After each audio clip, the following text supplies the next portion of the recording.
Allahumma barik wa salli wa sallim nahmadu wa salli ala rasulihil karim amma ba'.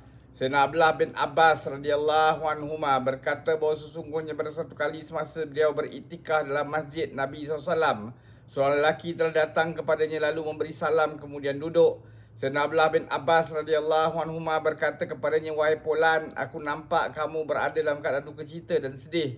Dia menjawab, "Ya wahai sepupu Rasulullah sallallahu alaihi wasallam, aku ada hak yang wajib ditunaikan kepada si Fulan dan demi kehormatan penghuni kubur ini aku tidak mampu menunaikan hak tersebut."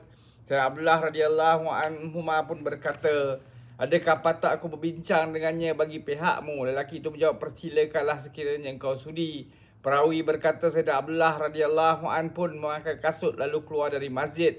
Lelaki itu berkata kepadanya, "Adakah engkau telah lupa perkara yang engkau sedang lakukan?" Sayyidina Abdullah radhiyallahu anhu menjawab sambil air mata mengenangi kedua-dua matanya, "Tidak, tetapi sungguhnya aku telah mendengar penghuni kubur ini telah bersabda, sedangkan masanya baru saja berlalu, siapa yang berjalan untuk menunaikan hajat saudaranya dan dapat menyempurnakan hajat tersebut adalah lebih baik baginya daripada beriktikaf selama 10 tahun. Siapa yang beriktikaf sehari kerana mencari keredaan Allah SWT, maka Allah SWT akan menjadikan penghalang di antaranya dan neraka sejauh 3 parit, sedangkan 1 parit lebih lebar pada jarak di antara langit dan bumi. Sekiranya ini adalah ganjaran 1 hari iktikaf, maka betapakah kadar ganjaran bagi iktikaf selama 10 tahun." Hadis riwayat Tabarani, Baihaqi dan Hakim.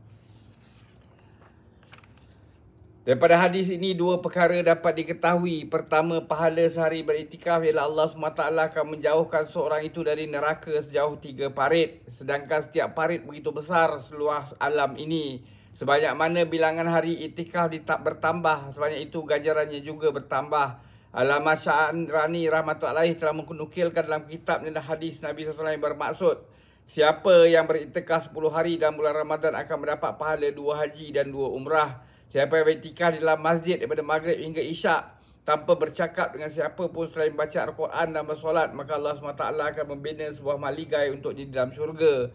Kedua perkara ini adalah suatu yang lebih penting daripada perkara yang telah disebutkan di atas. Menyempurnakan hajat seorang Islam telah dinyatakan lebih afdal daripada beriktikaf selama 10 tahun.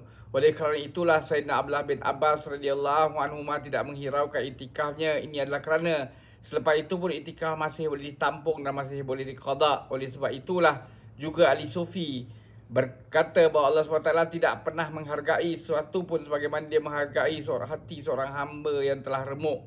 Dan kerana itulah juga terdapat banyak hadis yang begitu sekali memberi amaran terhadap doa keburukan pada orang yang dizalimi. Apabila Nabi SAW melantik dan menghantar mana-mana gamu di samping memberi nasihat-nasihat yang lain, bagi Nabi SAW juga akan bersabda, "Takutilah doa pada orang yang dizalimi." Di sini perlu diperhatikan